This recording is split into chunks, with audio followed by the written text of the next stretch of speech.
Blessed day mga kapaparts. So niya na po ta sa atong laing activities nga gikan ta sa trabaho sa gabi unya karon na matulog ta kadali unya na mata na po ta niya na po ta sa laing nga natong trabaho. Dili ni sayon mga ingunaning sitwasyon nga active pa ta sa atong trabaho nya gitagan ta lain pug trabaho no. Pero kini kay voluntary man dapat ra jud nato ni dawaton kinasing-kasing pagdawat sa mga activities kay ang mga tao na nalik manggod sa tuwa nga kaya nato ni. So himo nato ni kay aron malipay pud ang mga tao under sa tuwa. So niya karon kay natong i-finalize yung mga report no.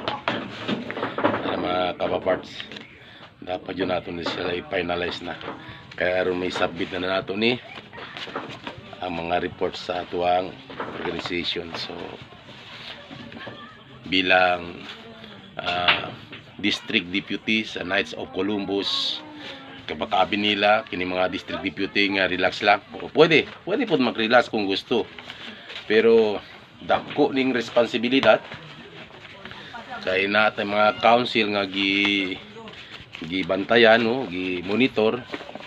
So mao ni karon ani ata kay gatanaw ta sa ilang mga activities kung sila ba ay growing sila no, gihimo ba nila ang ilang mga activities kay kung wala pwede na to i-remind sa ila. So mao ni mga responsibilidad sa district deputy as a Knights of Columbus.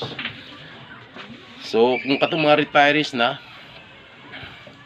pwede sila mag-focus adlaw-adlaw diri. Pero kami gitagaan mi na aning responsibilidad nga dili pa mi retirees sa among trabaho.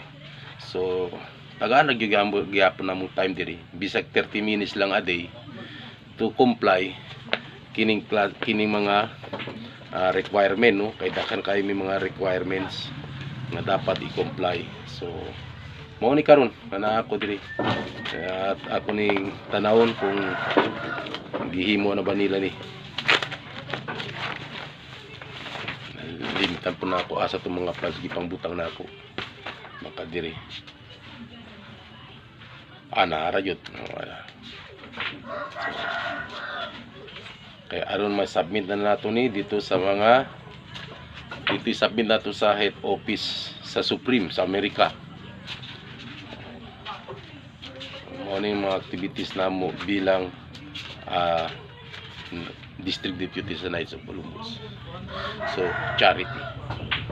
So sa mga tao sa ako mga brother knights diya nga wala pa makabil og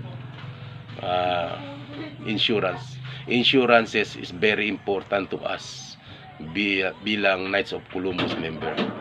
Pag hindi tayo makabil dito para hindi natin mapil o hindi natin masabi na we are real Knights of Columbus. Kasi ang purpose talaga ng Knights of Columbus, the main goal o the main purpose is to avail this insurance para protektahan ang ating pamilya, protektahan ang ating sarili panghabang buhay. O marami tayong narinig dyan mga insurance kung sino-sino nagbibigay ng insurance, pero ang insurance ng Knights of Columbus ay nag-umpisa noong 1882. So ibig sabihin siya ang pinakaunang insurance na gawa dito sa mundo. Sunod ang China. Ayan. So ang insurance ng Knights of Columbus ay lifetime insured. Kung tayo ay engaged sa company, ang insurance po natin hanggang ma-retire tayo sa isang company at mapuputulan na din yung insurance natin. Paano kung namatay tayo na at the age of 70, at the age of 80, hindi na tayo insured yan. Pero dito sa Knights of Columbus, ang insurance aabot hanggang 100 years. I-sacrifice lang po natin yan bayaran. Pwede 5 years to pay, 10 years to pay, 15 years to pay, or 20 years to pay. Depende sa kapasidad ng iyong pera. So ako nakuha ko sa 10 years to pay. So after 10 years to pay, fully paid na tayo at insured na tayo panghabang buhay, 100 years. Kung aabot pa tayo ng 100 years, buhay pa tayo. Tayo na mismo makuha doon sa face value kung makano man yung kinuha natin. So ang pinakamababa face value ay 100,000. Pero kung ang pera po natin dyan, kaya na 500,000, 1,000,000, mas maganda yan, mga kaparts. So be